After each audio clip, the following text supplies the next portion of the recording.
A mulher que esconde o rosto precisou reunir muita coragem para denunciar um crime grave. Aos 30 anos de idade, ela teve que enfrentar um fantasma do passado. Quando criança, ela foi abusada sexualmente por uma pessoa próxima. O que ela não imaginava é que o crime se repetiria na fase adulta e dentro de uma igreja evangélica. A convite de familiares, a moça veio até este templo localizado na zona norte de Joinville. Foi no interior desta igreja que tudo aconteceu. Eu cheguei lá, não tinha ninguém na igreja, só estava ele. Aí a minha irmã ficou esperando com o meu cunhado e eu entrei. Entramos, a gente ficou conversando, ele sentou numa cadeira, ele até tirou os sapatos, não entendi muito bem, mas tu nunca vai imaginar que dentro de uma igreja vai acontecer essas coisas, né? Aí a gente foi num tatamezinho, aqueles tatame colorido de criança, assim, né? Aí a gente foi lá, ele segurou na minha cabeça, começou a orar, daí ele me deitou no chão, nesse tatame, ficou orando. Aí no final dessa oração, ele estava orando, aí ele começou a passar a mão pelo meu corpo. Nesse momento que ele pegou nos meus seios, assim, eu parei, eu não consegui ter reação mais. Em choque com a atitude do pastor, a mulher conta que ficou paralisada. Não conseguia se mexer e nem gritar por socorro. Eu só olhava pro rosto dele. E daí ele olhou assim pra mim e me levantou. Aí quando ele me levantou, ele me sentou.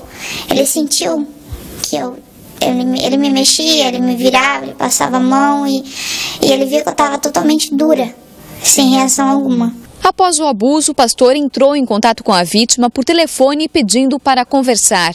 Nesse momento, a mulher viu uma oportunidade para levantar provas. Ela retornou à igreja, mas dessa vez munida com um celular para gravar toda a conversa. O áudio dura mais de meia hora.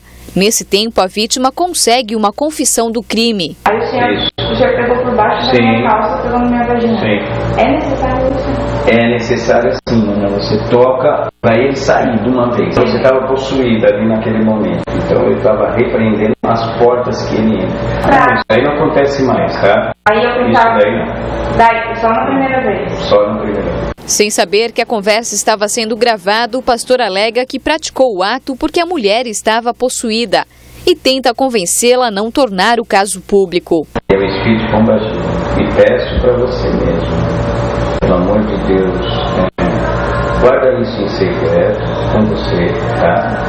Não que seja pelo mas isso não atrapalhe a nossa oração. O pastor é Victor Franklin. Apesar de ter confessado o crime perante a vítima, num primeiro momento o religioso negou as acusações na delegacia. Mas quando soube das gravações, voltou atrás e disse que só cometeu o ato porque estava possuído. Ele dizia que não se lembrava quem era, que não sabia do que a gente estava falando, estava dando respostas evasivas.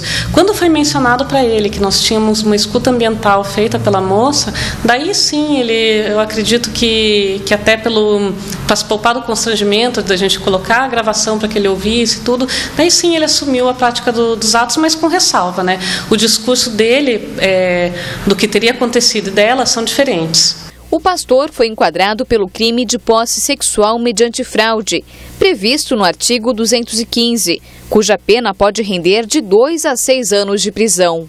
Segundo a delegada, por uma descrição que ela considera uma falha na legislação, o crime não pôde ser enquadrado como estupro. O fato é que hoje, por lei, para um crime de ordem sexual ser considerado estupro, o autor tem que ter ameaçado ou agido com violência sobre a vítima. Nesse caso, foi uma fraude.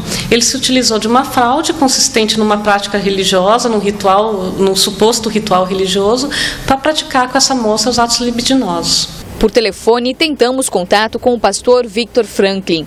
Uma mulher que se identifica como esposa chegou a atender o celular, mas desligou em seguida sem nos indicar quem era o advogado responsável pelo caso. Ela não voltou mais a atender a nossa equipe. Sou a esposa dele.